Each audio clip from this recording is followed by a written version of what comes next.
Hello everyone, welcome to today's session. आज हम 30 MCQs देखेंगे जो बार बार नर्सिंग एग्जाम्स में पूछे जाते हैं। तो चलिए हम आज का सेशन स्टार्ट करते हैं with question number 1। Which blood group is universal donor? इनमें से कौन सा ब्लड ग्रुप को यूनिवर्सल डोनर कहा जाता है? Option A B positive, option B A B negative, option C O positive, option D O negative. And the correct answer is option D, O negative. O negative को universal donor इसलिए कहा जाता है क्योंकि कोई भी अदर ब्लड ग्रुप के लोग जो होते हैं वो इस ग्रुप का आरबीसीज को रिसीव कर सकते हैं। मतलब कि जो इस ब्लड ग्रुप का आरबीसी होता है, रेड ब्लड सेल, उसको वो रिसीव कर सकते हैं। लेकिन जो लोग ओ नेगेटिव ब्लड ग्रुप के होते हैं वो सिर्फ ओ नेगेटिव डोनर के ही आरबीसी को एक्सेप्ट करते हैं। ये सिर्फ दे सकते हैं, ना कि ले सकते हैं। करीबन जो 8% होती है पॉपुलेशन, वो ओ नेगेटिव ब्लड ग्रुप के लोग होते हैं। कोई भी इमरजेंसी सिचुएशन में अगर हमें पेशेंट का ब्लड ग्रुप नहीं पता होता है तो उस कंडीशन में हम ओ नेगेटिव ब्लड ग्रुप को हम ट्रांसफ्यूज कर सकते हैं, इसलिए क्योंकि वो इजिली कंपैटिबल हो जाता है कोई भी ब्लड ग्रुप के साथ। ओ नेगेटिव ब्लड ग्रुप के जो लोग होते हैं उनके अंदर आपको एक डिसएडवांटेज देखने को मिलेगा। जब वो डेयरी प्रोडक्ट्स या वीट को कंज्यूम करेंगे तो वो हो सकता है कि वो सफ़र कर सकते हैं इन्फ्लामेशन से, और ये इसलिए होता है क्योंकि उनकी जो इम्यून सिस्टम है वो इम्बैलेंस होने लगती है और इनडायरेक्टली वो कॉज करती है वेट गेन को। जब उनकी इम्यूनिटी ओवर एक्टिव हो जाती है तो उनके अंदर थायराइड डिजीज होने के चांसेस भी बढ़ जाते हैं। Question number 2, how many chambers does a human heart have? Human heart में टोटल कितने चैम्बर्स होते हैं? Option A 2 chambers, option B 4 chambers, option C 6 chambers, option D 8 chambers. And the correct answer is option B 4 chambers. जो ऊपर के 2 chambers होते हैं वो right atrium and left atrium कहलाते हैं। जो नीचे के 2 चैम्बर्स होते हैं वो right ventricles and left ventricles कहलाते हैं। हर चैम्बर्स के पास अपने अपने वॉल्व होते हैं ताकि जो ब्लड फ्लो है वो एक ही डायरेक्शन में हो सके और बैकफ्लो ऑफ द ब्लड को प्रिवेंट कर सके। Question number 3, what is the weight of adult human heart? Adult human heart का वेट कितना होता है? Option A 250 to 350 grams, option B 350 to 400 grams, option C 100 to 200 grams, option D 500 grams. And the correct answer is option A 250 to 350 grams. Approx mails में आपको देखने को मिलेंगे 280 to 340 grams and females में आपको देखने को मिलेंगे 250 to 280 grams. Question number 4, which eye disease is never cured? इनमें से कौन सी आई डिजीज है जो कभी ठीक नहीं हो सकती? Option A glaucoma, option B colour blindness, option C cataract, option D none of these. And the correct answer is option B color blindness. Colour blindness को कभी ठीक नहीं किया जा सकता है। इसके लिए जो लोग सफ़र करते हैं उनके लिए स्पेशल ग्लासेस या कॉन्टैक्ट लेंस देकर उनको हेल्प कर सकते हैं ताकि वो जो भी छोटे छोटे जो कलर्स होते हैं उसको डिफ्रेंशिएट कर सके। अगर वो नहीं कर पाते हैं, जिनको भी कलर विजन डिफिशेंसी है, अगर वो नहीं कर पाते हैं ये सब चीज़ों से, अगर वो गुजर रहे हैं तो उनकी जो डेली एक्टिविटीज़ है उनमें कोई फ़र्क नहीं पड़ता है। Question number 5, what is the main component of bones and teeth? Bones and teeth का मेन कंपोनेंट क्या है? Option A calcium carbonate, option B calcium sulphate, option C calcium nitrate, option D calcium phosphate. And the correct answer is option D calcium phosphate. जैसे कि हम जानते हैं हमारे healthy teeth and bones के लिए कैल्शियम बहुत ही ज़रूरी होता है। बोन्स का मेन कंपोनेंट कैल्शियम फॉस्फेट है। कैल्शियम फॉस्फेट के प्रेजेंस की वजह से उसकी हार्डनेस होती है। Question number 6, infected bandage discard in which bag? Infected bandage किस बैग में डिस्कार्ड किया जाता है? Option A yellow, option B red, option C blue, option D black, and the correct answer is option A yellow. जितने भी dressing bandage है, cotton swab है या बॉडी फ्लूइड्स से मिला हुआ है या ब्लड बैग है, ह्यूमन एनाटॉमिकल वेस्ट है या बॉडी पार्ट्स है, इसको येलो बैग में डिस्कार्ड किया जाता है। Question number 7, which position given to patient in sigmoidoscopy? Sigmoidoscopy में कौन सा पोजीशन पेशेंट को दिया जाता है? Option A prone, option B supine, option C lithotomy, option D Sims position, and the correct answer is option D Sims position, जिसको हम left lateral position भी कहते हैं। Question number 8, the choice of TURP transurethral resection of the prostate solution for irrigation is? TURP irrigation के लिए हम कौन सा सॉल्यूशन यूज करते हैं? Option A normal saline, option B plain water, option C glycine, option D none of the above, and the correct answer is option C glycine. Glycine हम इसलिए use करते हैं क्योंकि ये प्लाज्मा डायल्यूशन इफेक्ट को minimise कर देता है, इंक्लूडिंग हाइपोनाइट्रीमिया। अगर इरिगेशन फ्लूइड जैसे कि ग्लाइसिन अगर अवेलेबल नहीं है तो हम उसके जगह में सॉर्बिटॉल, मैनिटॉल या नॉर्मल सलाइन यूज कर सकते हैं, लेकिन फर्स्ट चॉइस हम ग्लाइसिन को ही रखते हैं। Question number 9, when cleaning the eyelids the nurse should clean from the? Eyelids को साफ करते समय कहाँ से क्लीन करना चाहिए? Option A inner canthus to outer canthus, option B outer canthus to inner canthus, option C middle to inner canthus, option D outer to middle, and the correct answer is option A inner canthus to outer canthus. ये इसलिए करना चाहिए ताकि जो lacrimal ducts है उसमें गंदगी ना पहुंच सके और इन्फेक्शन से बच सके। Question number 10, decannulation means?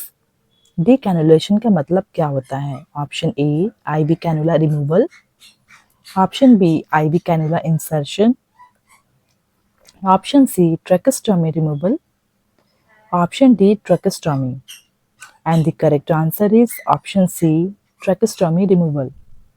The removal of the tracheostomy tube को हम डीकैनुलेशन कहते हैं। Question number 11, which one of the following is the live vaccine except? इनमें से कौन सा लाइव वैक्सीन नहीं है? Option A rabies, option B measles, option C yellow fever, option D rota virus, and the correct answer is option A rabies. जैसे कि आप देख पा रहे हैं यहाँ पे कुछ लाइव वैक्सीन्स और किल्ड वैक्सीन्स के नाम दिए गए हैं। इससे आपको क्लियरली समझ में आ जाएगा कि कौन से वैक्सीन्स लाइव वैक्सीन्स के अंडर में आते हैं और कौन से वैक्सीन्स किल्ड वैक्सीन्स के अंडर में आते हैं। तो सबसे पहले R stands for rubella and rota virus. Rota virus को अक्सर हम ओरली देते हैं। O stands for oral polio, जिसको हम सेविन कहते हैं, जो कि लाइव वैक्सीन्स के अंडर में आता है। M stands for measles, E stands for epidemic typhus, I stands for influenza, जो कि इंट्रानेजल रूट से दिया जाता है। M stands for mumps, Y stands for yellow fever, B stands for BCG, BCG को इंट्राडर्मली रूट से दिया जाता है। P stands for plague and T stands for typhoid, जिसको हम ओरली रूट से देते हैं। ये रहे लाइव वैक्सीन्स। नेक्स्ट हम देखेंगे killed vaccines. P stands for polio, यहाँ भी पोलियो है और लाइव वैक्सीन्स के अंडर में भी पोलियो था, ओरल पोलियो। लेकिन जो किल्ड वैक्सीन्स के अंडर में जो पोलियो आता है, इसको हम साक बोलते हैं और इसको IPV के फॉर्म में दिया जाता है। मीन्स ये जो पोलियो वैक्सीन्स है उसको इंजेक्शन के रूप में दिया जाता है। ए stands for hepatitis A, I stands for influenza, जो कि IM रूट से दिया जाता है। आर स्टैंड्स फॉर रेबीज, जो कि किल्ड वैक्सीन के अंडर में आता है। T stands for toxoid such as tetanus, diphtheria. इसको आप इजी वे में याद रख सकते हैं एक ट्रिक के साथ। लाइव वैक्सीन्स को याद करने के लिए आप ROME को रोम याद कर सकते हैं। I for is, MY for my, B for best, P for place, T for to go means Rome is my best place to go. इसी तरीके से किल्ड वैक्सीन्स को आप याद रख सकते हैं PAIR pair and T for tetanus and diphtheria. Question number 12. Umbilical cord contains how many arteries and veins? Umbilical cord में कितने arteries और veins होते हैं? Option A 2 arteries and 1 vein. Option B 2 arteries and 2 veins. Option C 1 artery and 2 veins. Option D 1 artery and 1 vein. And the correct answer is option A 2 arteries and 1 vein. जो when होता है वो carry करता है oxygenated blood प्लाजेंटा से foetus तक, और जो आर्टरीज होता है वो कैरी करता है डीऑक्सीजनेटेड ब्लड और वेस्ट प्रोडक्ट को फीटस से प्लाजेंटा तक। Question number 13. Which among the following hormone is not secreted by the pituitary gland? इनमें से कौन सा हार्मोन पिट्यूटरी ग्लैंड से सिक्रेट नहीं होता है? Option A prolactin hormone, option B luteinizing hormone, option C aldosterone, option D thyroid stimulating hormone. And the correct answer is option C aldosterone. तो सबसे पहले समझ लेते हैं कि पिट्यूटरी ग्लैंड होता क्या है। पिट्यूटरी ग्लैंड एक मटर के दाने के बराबर का ग्लैंड होता है जो ब्रेन के बेस में और हाइपोथैलेमस के नीचे स्थित होता है। पिट्यूटरी ग्लैंड 2 पार्ट्स में डिवाइडेड है। फर्स्ट है एंटीरियर पिट्यूटरी ग्लैंड और सेकंड है posterior pituitary gland. Anterior pituitary gland के अंदर में growth hormone, follicle stimulating hormone, luteinizing hormone, thyroid stimulating hormone and prolactin आते हैं। पोस्टीरियर पिट्यूटरी ग्लैंड में ऑक्सीटोसिन, ADH जिसको हम एंटी डायरेक्टिक हार्मोन बोलते हैं, वो 2 हार्मोन आते हैं। तो प्रोलैक्टिन हार्मोन का फंक्शन ये होता है कि ये लैक्टेशन में, ब्रेस्ट टिश्यू डेवलपमेंट में और मिल्क प्रोडक्शन में हेल्प करते हैं। Second is luteinizing hormone. Luteinizing hormone को लुट्रोपिन भी कहते हैं जो कि गोनाडोट्रोपिक सेल से प्रोड्यूस होता है। ये जो हार्मोन है वो स्टिमुलेट करता है हमारे जो बॉडी के सेक्सुअल हेल्थ डेवलपमेंट में और रिप्रोडक्शन में। जब ये हार्मोन ओवुलेशन में हेल्प करता है और साथ ही साथ प्रेगनेंसी को बनाए रखने में सपोर्ट करता है। जब भी कोई फर्टिलिटी इश्यूज़ हो या इरेगुलर मेंस्ट्रुएशन हो तो LH लेवल को चेक किया जाता है। नेक्स्ट हम देखेंगे थायराइड स्टिमुलेटिंग हार्मोन जिसको हम थायरोट्रोपिन कहते हैं। ये हार्मोन पिट्यूटरी ग्लैंड से रिलीज होता है और थायराइड को प्रोड्यूस करता है। इसके 2 हार्मोन हैं, thyroxine T4 and triiodothyronine T3 को कहते हैं। ये जो 2 हार्मोन हैं T3 एंड T4 ये हमारी बॉडी के मेटाबॉलिक रेट को मेंटेन करने के लिए बहुत ज़रूरी होते हैं। जैसे हम खाना खाते हैं उसी स्पीड से हमारी बॉडी इस चीज़ को ट्रांसफॉर्म करती है, वैसे ही ये 2 हार्मोन हमारे बॉडी के मसल कंट्रोल में, ब्रेन डेवलपमेंट में, बोन के मेंटेन करने में, हमारे हार्ट और डाइजेस्टिव फंक्शन को मेंटेन करने में हेल्प करते हैं। नेक्स्ट हम देखेंगे अल्डोस्टेरॉन। अल्डोस्टेरॉन एक स्टेरॉइड हार्मोन है जो कि एड्रेनल ग्लैंड से सिक्रेट होता है। इसका मेन फंक्शन यही होता है कि जो हमारी बॉडी में सॉल्ट, वाटर रहते हैं उसको रेगुलेट करता है और हमारे ब्लड प्रेशर को मेंटेन करता है। तो हमने देखा कि पिट्यूटरी ग्लैंड से कौन सा हार्मोन सिक्रेट नहीं होता है, तो इसका सही आंसर अल्डोस्टेरॉन है। Question number 14. Which position is mostly recommended for rectal examination? इनमें से कौन सा पोजीशन रिकमेंड किया जाता है रेक्टल एग्जामिनेशन के लिए? Option A supine position, option B prone position, option C dorsal recumbent position, option D Sims position. And the correct answer is option D Sims position. Sims position को left lateral Sims position कहते हैं। ये नाम दिया गया है gynaecologist जे Marrion CIMS के नाम के आधार पर, क्योंकि ये पोजीशन रेक्टल एग्जामिनेशन, एनीमास देने के लिए और जो वजाइनल वॉल प्रोलैप्स हो जाते हैं जिन महिलाओं में, उसको एग्जामिन करने के लिए ये पोजीशन यूज़ किया जाता है। Question number 15, inflammation of fallopian tubes is also called as. Fallopian tubes का इन्फ्लामेशन को क्या कहते हैं? Option A folliculitis, option B salpingitis, option C cholecystitis, option D arthritis. And the correct answer is option B salpingitis. Itis का मतलब होता है inflammation, folliculitis का मतलब होता है inflammation of hair follicle, salpingitis का मतलब होता है इन्फ्लामेशन ऑफ फैलोपियन ट्यूब। ये बैक्टीरियल इन्फेक्शन से कॉज होता है, जैसे कि STD, sexually transmitted disease such as gonorrhoea, chlamydia. अगर फैलोपियन ट्यूब के इनर लाइनिंग का ओवरग्रोथ होता है या फिर कंजेनाइटल एबनॉर्मलिटी रहती है तो भी सल्पिंजाइटिस होने के चांस होते हैं। डॉक्टर्स कभी कभी सल्पिंजाइटिस को पेल्विक इन्फ्लामेटरी डिजीज़ का नाम भी देते हैं और इसके वजह से इनफर्टिलिटी होती है, जिसको हम PID बोलते हैं। जो वर्ड है सल्पिंजाइटिस, ये ग्रीक वर्ड से आया है सल्पिंग्स का मतलब होता है ट्रम्पेट और आइटिस का मतलब होता है inflammation, means inflammation of trumpet like tubes, या फिर बोल सकते हैं inflammation of the fallopian tubes. Next है कोलेसिस्टाइटिस। कोलेसिस्टाइटिस का मतलब होता है inflammation of gall bladder. Next oophoritis. Oophoritis का मतलब होता है inflammation of one or more ovary. Question number 16, irritation, swelling, warmth and redness at intravenous infusion site is the sign of. Intravenous infusion site में irritation होना, swelling होना, warmness आना और redness होना, यह किसका साइन है? Option A embolism, option B bacteria, option C infiltration, option D थ्रोम्बोफ्लेबिलिटिस।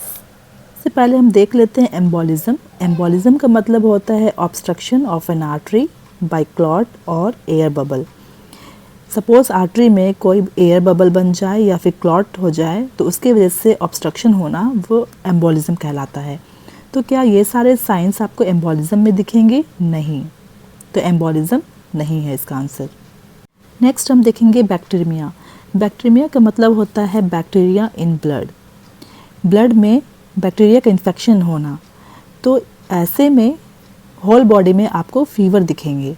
तो क्या ये सारे सिम्टम्स आपको, ये सारे साइंस आपको दिखेंगे? नहीं, तो इसका आंसर बैक्टीरिया नहीं है, सिर्फ बॉडी में फीवर दिखाएगा। Option C infiltration. इन्फिल्ट्रेशन का मतलब होता है leakage of solution out of the when और इनटू द सराउंडिंग टिश्यू। इसमें आपको क्या सिम्टम्स दिखेंगे? आपको स्वेलिंग दिखाई देगा, कूल टेम्परेचर होगा, वहाँ का एरिया जो है वो ठंडा रहेगा, टेंडरनेस आपको दिखेंगे, पेन होगा, शाइनी स्किन होगा। लेकिन क्या इस क्वेश्चन का आंसर ये सही है? नहीं, क्योंकि इसमें इरिटेशन हो रहा है, स्वेलिंग हो रहा है, रेडनेस हो रहा है, लेकिन टेम्परेचर यहाँ पर कूल है, इसलिए इसका आंसर इन्फिल्ट्रेशन भी नहीं होगा। नेक्स्ट है थ्रोम्बोफ्लेबिलिटिस। थ्रोम्बोफ्लेबिलिटिस का मतलब होता है इन्फ्लामेशन ऑफ वेन। इसमें आपको रेडनेस भी दिखाई देगा, पेन भी दिखाई देगा, स्वेलिंग भी होगा, टेंडरनेस भी होगा, कलर चेंज भी होगा, इची स्किन भी आपको दिखाई देगा, वार्मनेस भी रहेगा। तो इसका आंसर क्या है? Option D थ्रोम्बोफ्लेबिलिटिस। थ्रोम्बोफ्लेबिलिटिस का मतलब होता है ब्लड क्लॉट के वजह से वेन का इन्फ्लामेशन हो जाना या फिर स्वेलिंग होना। जो हमारे स्किन के नीचे की सरफेस के नीचे जो वेन्स होते हैं उसी में इन्फ्लामेशन हो जाता है। Question number 17, which of the following parts of the brain controls body temperature. Brain के कौन से पार्ट बॉडी टेम्परेचर को कंट्रोल करते हैं? Option A medulla oblongata, option B pons, option C hypothalamus, option D pituitary gland, and the correct answer is option C hypothalamus। ये जो medulla oblongata होता है ये ब्रेन स्टेम और स्पाइनल कॉर्ड को कनेक्ट करता है और बहुत सारे मल्टीपल फंक्शन सेंटर होते हैं, जैसे कि हमारे जितने भी वाइटल्स प्रोसेस को कंट्रोल करने में हेल्प करता है, जैसे हार्ट बीट, ब्रीदिंग, बीपी, ये सारी चीज़ों को कंट्रोल करता है। फर्स्ट सेंटर है रेस्पिरेशन का, जैसे कि हम इंस्पिरेशन लेते हैं, सांस अंदर लेते हैं, सांस बाहर छोड़ते हैं, इस रेस्पिरेशन प्रोसेस को रेगुलेट करता है। Second is cardiac centre, heart rate को इंक्रीज डिक्रीज मेंटेन करता है। थर्ड सेंटर है रिफ्लेक्स का, जैसे कि स्नीजिंग कफिंग को भी मैनेज करता है। अगर ये सारे वाइटल प्रोसेस अगर नहीं हो पाते हैं तो रेस्पिरेटरी फेलियर भी हो सकता है, पैरालिसिस भी हो जाता है और लॉस ऑफ सेंसेशन भी हो जाता है। नेक्स्ट है पोन्स। पोन्स जो है वो rate and speed of involuntary respiration को कंट्रोल करता है, जैसे अनकॉन्शियस मूवमेंट हो गया, हम स्लीपिंग में चले जाते हैं और हम ब्रीथ करते हैं, इसको ये कंट्रोल करता है। नेक्स्ट है हाइपोथैलेमस, ये डीप स्ट्रक्चर है हमारे ब्रेन में जो कोऑर्डिनेटिंग सेंटर को कंट्रोल करता है और हमारे बॉडी को स्टेबल रखता है, जैसे कि hunger, thirst, sleep wake cycle, temperature regulation, ये सारी चीज़ें हाइपोथैलेमस सेंटर से होती हैं।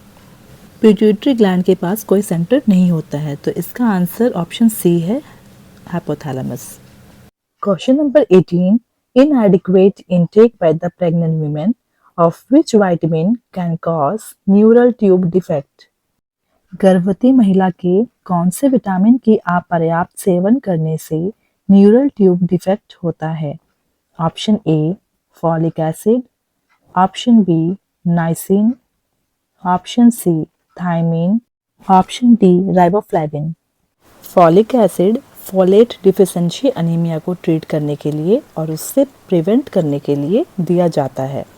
प्रेगनेंसी के दौरान पेशेंट को बेबीज़ के ब्रेन में कोई भी दिक्कत ना हो, स्पाइनल कॉर्ड में कोई दिक्कत ना हो, इसलिए एडवाइस किया जाता है, जैसे कि neural tube defects, spina bifida, congenital defects, malformation, ऐसे बीमारी से बचने के लिए फॉलिक एसिड बहुत ही ज़रूरी होता है। प्री प्रेगनेंसी 3 मंथ्स पहले एडवाइस कर दिया जाता है कि फॉलिक एसिड आप ले सकते हैं। नेक्स्ट है नाइसिन। नाइसिन को B3 बोलते हैं, ये वाटर सॉल्युबल विटामिन्स होता है, इसको निकोटिनिक एसिड भी बोलते हैं। इसके डिफिशिएंसी से एक डिजीज़ होता है जिसको पेलाग्रा बोलते हैं। ये जो डिजीज़ है वो जेनेटिक कंडीशन के द्वारा भी हो सकती है या फिर माल एब्सॉर्प्शन कंडीशन के द्वारा भी हो सकती है। इसमें 3D इंक्लूड्स होते हैं, जैसे कि फर्स्ट है dermatitis, second is dementia and third is diarrhoea. Dermatitis में आपको पेशेंट के अंदर आपको देखने को मिलेंगे rashes on face, lips, feet, hands में रैशेस आपको दिखेंगे।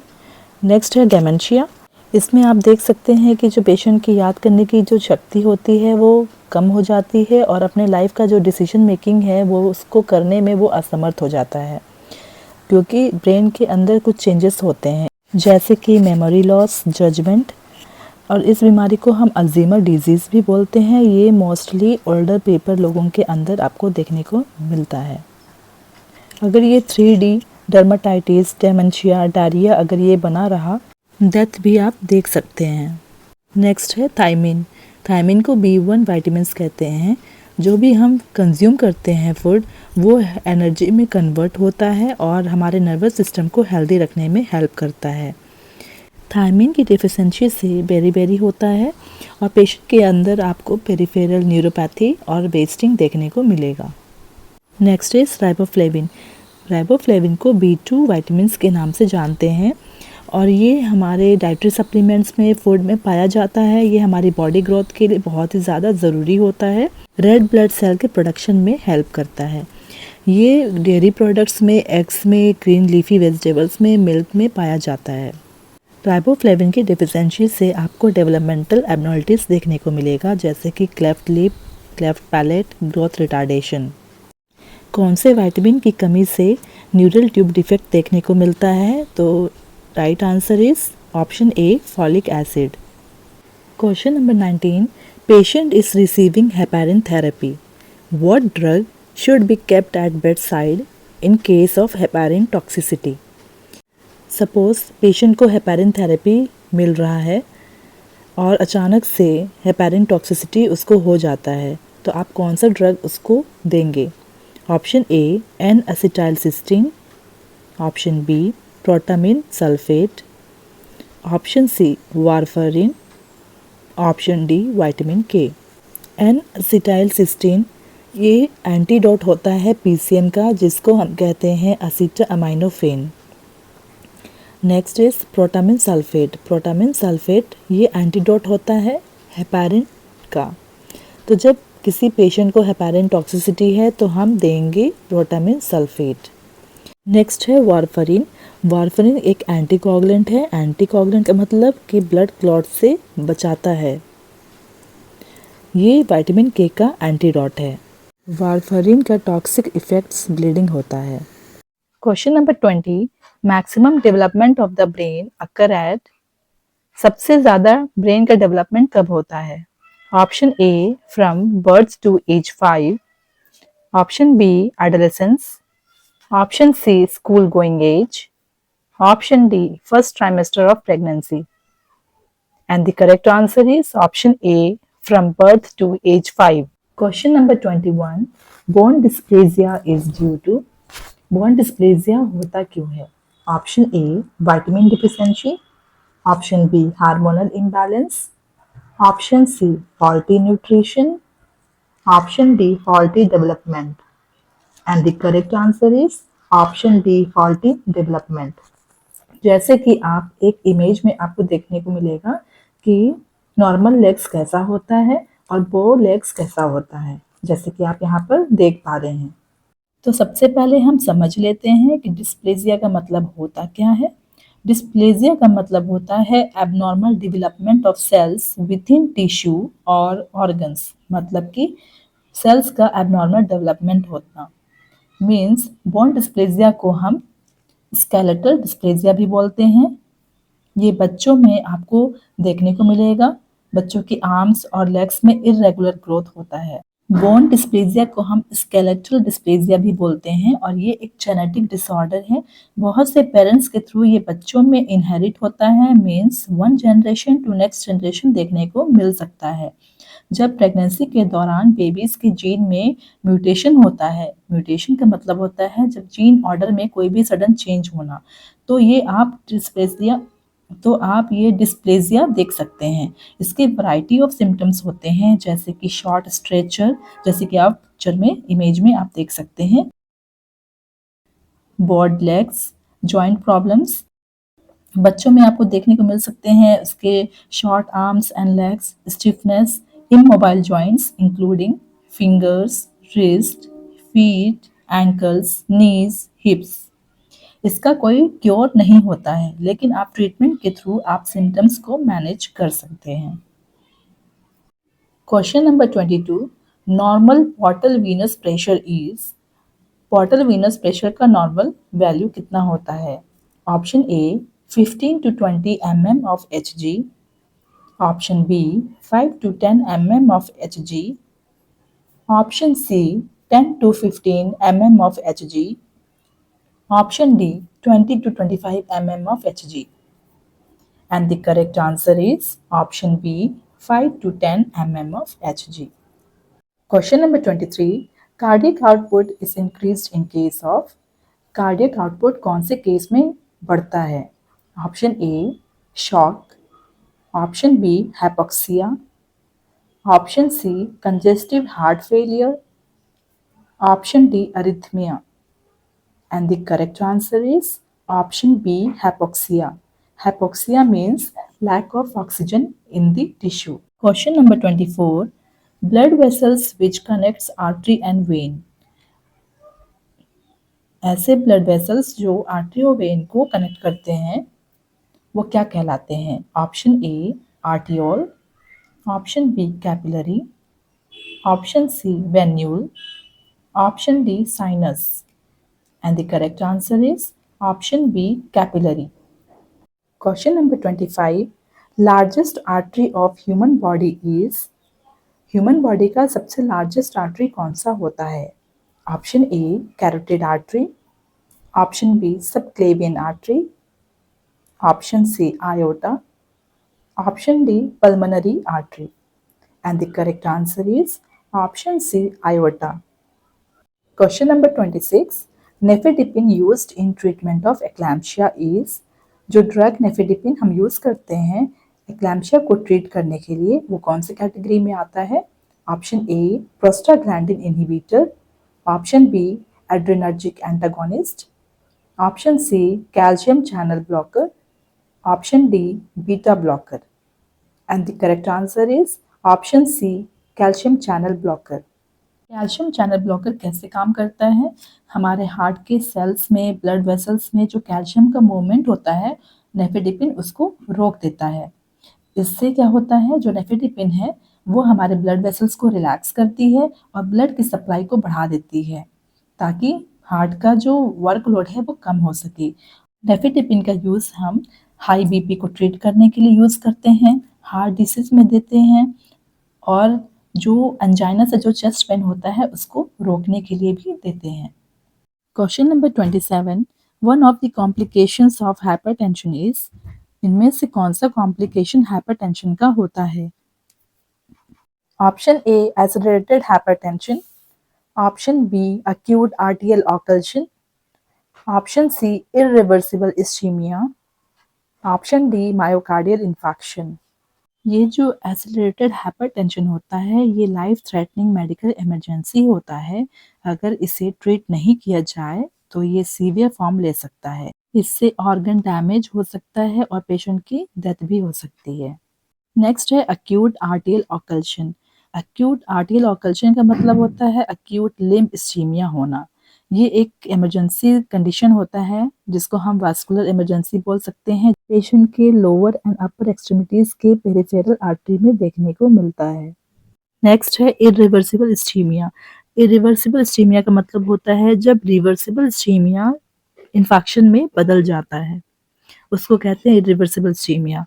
मीन्स जब कोई पेशेंट का कोरोनरी आर्टरी बहुत ही ज़्यादा थिक और हार्ड हो जाता है due to the presence of plaque. Next है मायोकार्डियल इन्फेक्शन. मायोकार्डियल इन्फेक्शन को हम हार्ट अटैक भी बोलते हैं. ये एक मेडिकल इमरजेंसी होता है जब हार्ट मसल्स के जो टिश्यूज़ होते हैं वो डेड होना शुरू कर जाते हैं क्योंकि उनको इनफ ब्लड सप्लाई नहीं पहुंच पाता है, या कोई भी जो आर्टरीज़ है जो हार्ट मसल्स तक जो ब्लड फ्लो पहुंचाती है उसमें कोई भी तरह का ब्लॉकेज हो जाना या फिर ब्लॉक हो जाना, उसको कहते हैं हार्ट अटैक. हार्ट अटैक एक परमानेंट हार्ट डैमेज हो जाता है जो कि डेथ को भी राइज करता है. So one of the complications of hypertension is option D myocardial infection.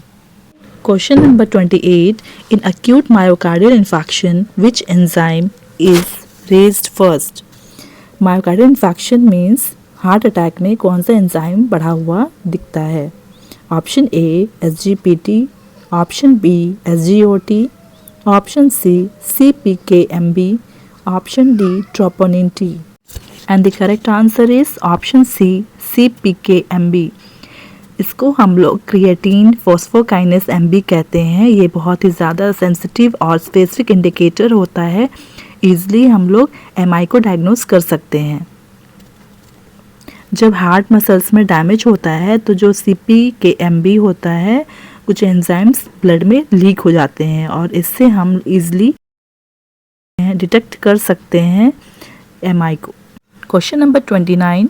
Angiography is X-ray visualization of. Angiography कौन से एक्सरे विजुलाइज करने के लिए हमको हेल्प करता है? Option A heart, option B blood vessels, option C lungs, option D blood clots. And the correct answer is option B blood vessels.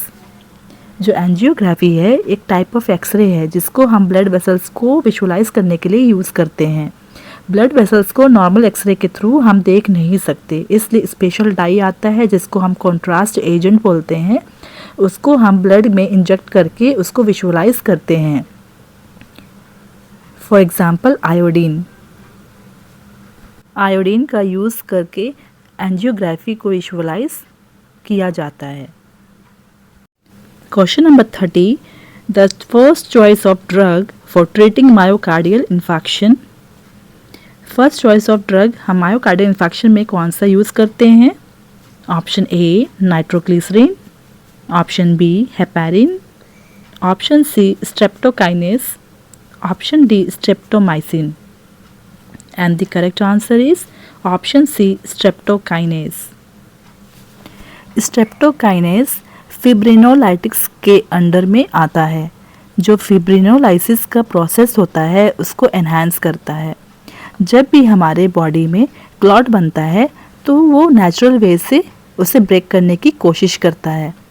जब natural process बहुत ही हमारे बॉडी का बहुत स्लो होता है तो कभी कभी इमरजेंसी कंडीशन में इसे डिसॉल्व करना बहुत ही ज़्यादा ज़रूरी हो जाता है मरीज़ की जान बचाने के लिए।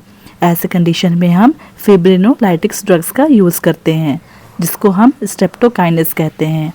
जो स्ट्रेप्टोकाइनेस जो ड्रग है ये डिराइव्ड हुआ है beta haemolytic streptococci group C से, इसलिए इसका नाम स्ट्रेप्टोकाइनेस रखा गया है।